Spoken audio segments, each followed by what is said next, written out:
அன்பார்ந்த நேயர்களுக்கு வணக்கம். நான் உங்கள் மதுசூதனன் கலைச்செல்வன். தினமொரு கதை நிகழ்ச்சியில் இன்று உங்களை சந்திப்பதில் மகிழ்ச்சி கொள்ளுகிறேன். மனிதன் ஆரம்ப காலத்திலிருந்தே தொழில்நுட்ப வளர்ச்சிக்காக வேண்டி தன்னை சுற்றி இருக்கக்கூடிய சுற்றுச்சூழலை நன்கு ஆராய்ந்து அறிந்து கொண்டிருக்கிறான். தான் வாழ்ந்து வரும் பகுதிகளிலே இருக்கக்கூடிய காட்டுப் பகுதிகள், அதிலே வசிக்கக்கூடிய விலங்கினங்கள் முதலியவற்றையெல்லாம் அறிந்து கொண்ட இவனுடைய அன்றாட தேவைக்கான உணவை சேகரித்து வைத்துக் கொள்வதற்கான திறமையும் அறிந்து கொண்டான்.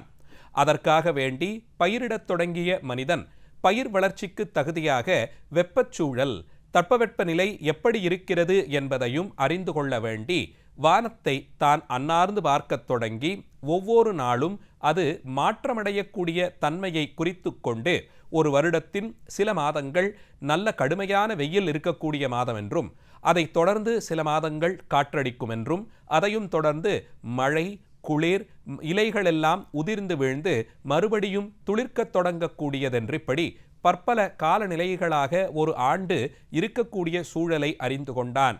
இதை தொடர்ந்து கண்காணித்து வருவதற்காக வானவியலை தான் உருவாக்கி ஒரு தளமாக்கி அதிலே மிகப்பெரிய வெற்றிகளையும் அடைந்தான்.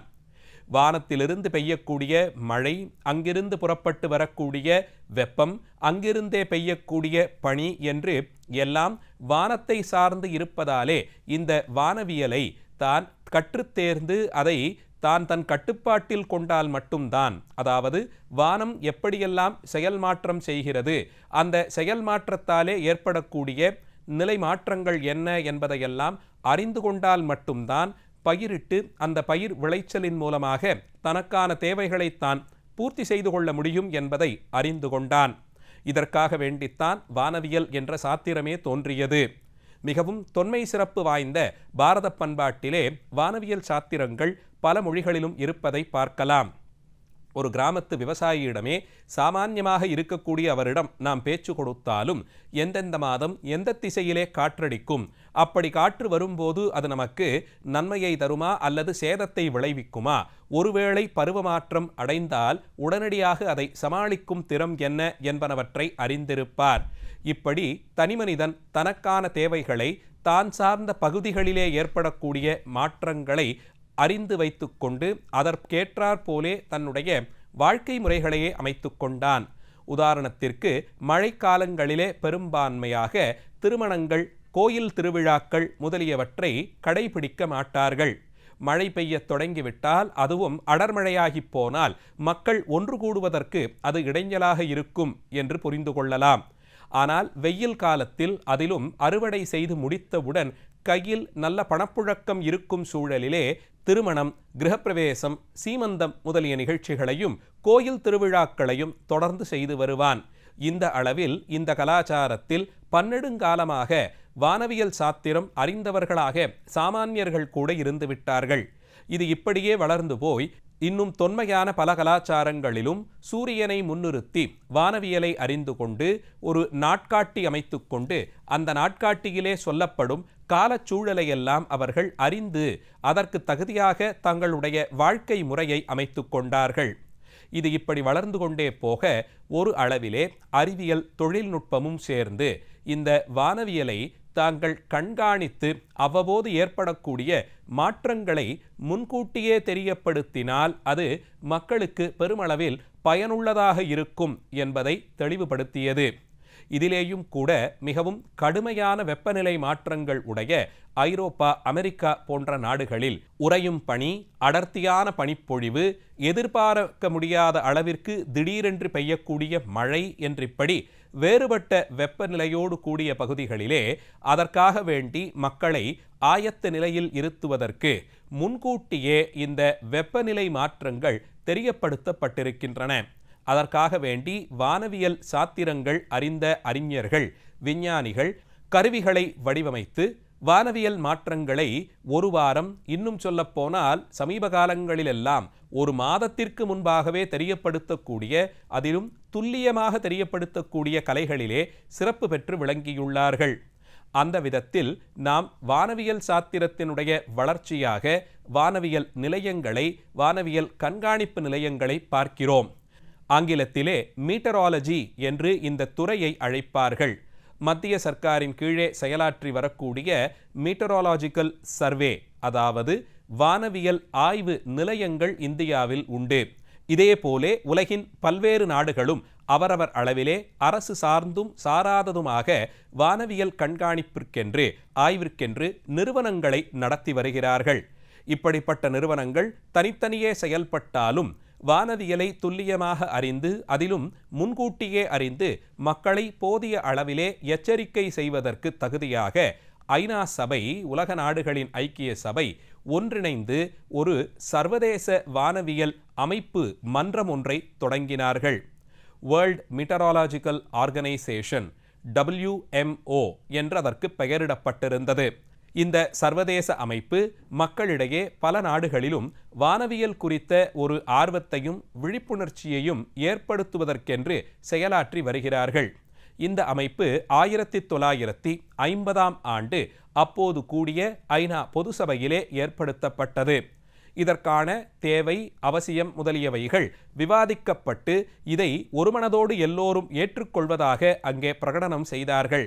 அதைத் தொடர்ந்து 1951ஆம் ஆண்டிலிருந்து ஒவ்வொரு ஆண்டும் மார்ச் மாதம் 23ஆம் தேதி உலக வானவியல் தினமாக அறிவிக்கப்பட்டது.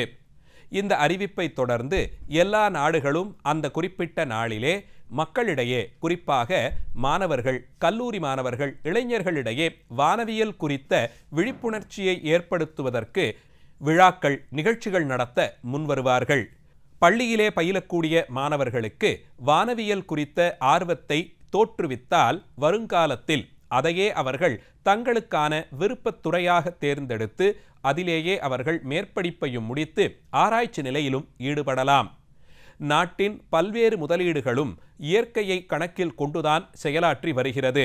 உதாரணத்திற்கு, மலைகளுக்கிடையே குடைந்து ஒரு பாதை அமைக்க வேண்டிய ஒரு பெரிய அளவிலான திட்டத்தை நிறைவு செய்வதற்கு வானவியல் சார்ந்த கிளைத்துறைகளாக இருக்கும் மண்வளம் குறித்தும், நதிகள் ஓடி வரக்கூடிய பகுதிகள், அவற்றிலே ஏற்படக்கூடிய மாற்றங்கள், இன்னும் சொல்லப்போனால் எப்போதாவது நடக்கக்கூடிய நிலநடுக்கம் முதலியவற்றையெல்லாம் முன்பாகவே பார்த்து ஆய்ந்து சோதனைகள் மேற்கொண்டு அதன் பின்புதான் அந்த முடிவை, திட்டத்தை ஏற்படுத்த முடியும்.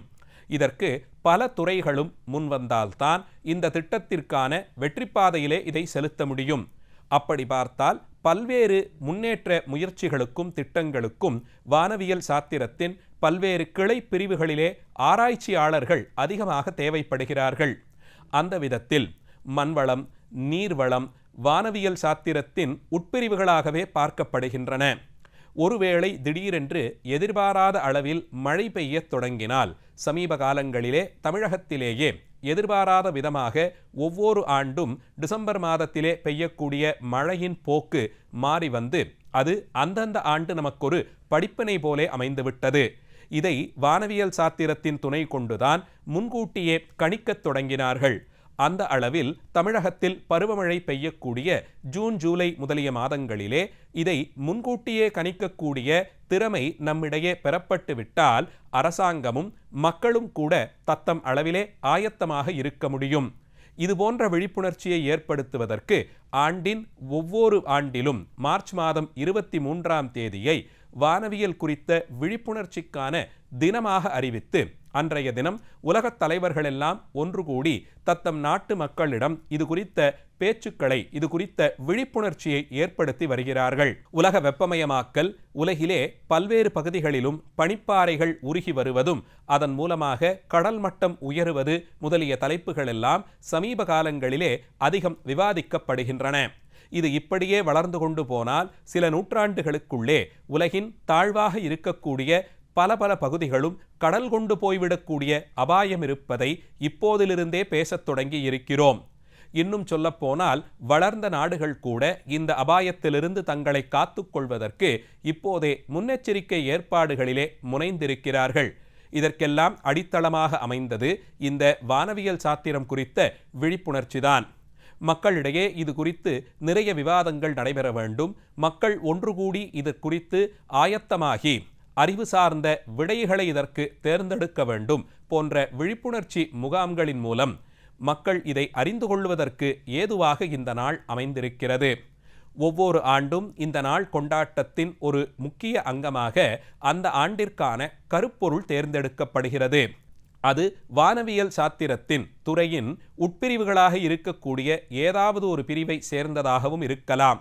அது குறித்த விவாதங்கள், அந்த துறையிலே ஏற்பட்டிருக்கக்கூடிய மாற்றங்கள், முன்னேற்றங்கள், அந்த துறை சார்ந்து பணியாற்றி வரக்கூடிய விஞ்ஞானிகள் அவர்களுடைய பங்களிப்பை அங்கீகரித்து அவர்களுக்கு கௌரவம் செய்வது, இப்படி பல நிகழ்ச்சிகளும் அந்த குறிப்பிட்ட கருப்பொருளை சார்ந்தே நடந்து வருவதை பார்க்கிறோம்.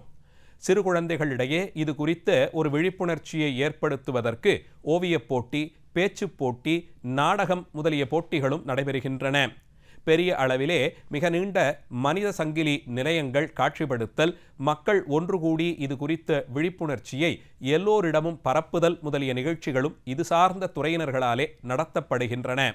சமீப காலங்களிலே வானவியல் குறித்த விவாதங்களில் தன்னார்வலர்களுடைய பங்களிப்பு போற்றத்தக்க விதமாக இருப்பதை பார்க்கிறோம்.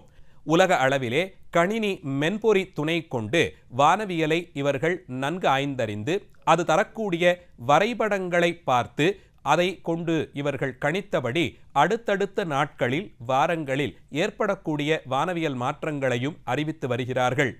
இப்படி தன்னார்வலர்களாக நிறைய மக்கள், அந்த துறையை சேராதவர்கள் கூட விருப்பத்தினாலே அந்த துறையை பற்றி கொண்டு அதிலே இத்தனை தூரத்திற்கு மாற்றங்கள் ஏற்படுத்தியதற்கும் விழிப்புணர்ச்சிதான் முதன் காரணமாக நாம் கொள்ளலாம்.